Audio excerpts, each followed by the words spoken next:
Their loved ones aren't forgotten. Manitoba's Minister of Housing, Addictions and Homelessness says she wants to meet with two families who lost loved ones at a Winnipeg shelter, calling the deaths both concerning and tragic. My heart goes out to those families. Losing a loved one is like, it's difficult.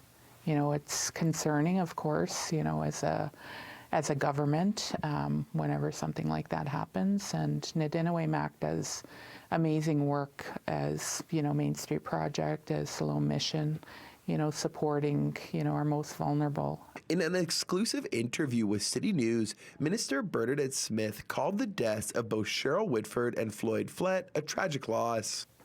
This is concerning on all levels, and, I know that all shelters are doing the best work that they can. Whitford died at the Nadinaway shelter on the Disraeli Freeway after going unchecked by staff for several hours in 2022.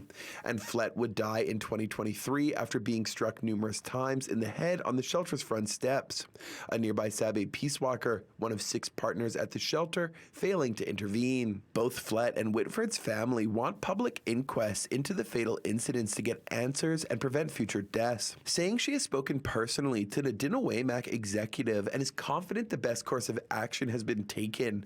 Minister Smith wouldn't go as far as joining the calls for an inquest, but says her government is taking the loss of the family seriously and wants to hear their concerns. I would be more than willing to meet with the families. Like, my door is always open. While reporting on the deaths, City News has learned the partnership behind the shelter, which has gotten roughly $5.7 million in funding from the province, will soon be shrinking as the Assembly of Manitoba Chiefs contract with the shelter was not renewed.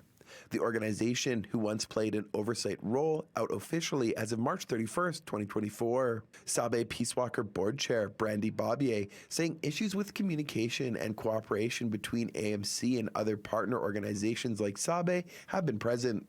And while Victoria Fisher, Nadinaway Board Chair, declined numerous interview requests, a statement reads in part, quote, "Due to confidentiality and to protect internal processes, there is information I can't share with you." As stated previously, Nadinaway takes seriously all concerns, actions are being taken, and stakeholders are informed. The organization is Indigenous-led, separate from the role of AMC. We value the role AMC has in serving relatives, end quote. AMC Grand Chief Kathy Merrick said right now it's too early to speak on the restructuring, but says she's getting updates and she'll be able to speak more in the future. When the time comes, I'm sure that we'll be able to answer that question. Addressing the restructuring, Smith says she has full faith in the shelter and its staff, saying the path it's on now is the right one. They took the best course of action, and they have resolved, and they've moved in a direction that I trust. In Winnipeg, Modjeski, City News.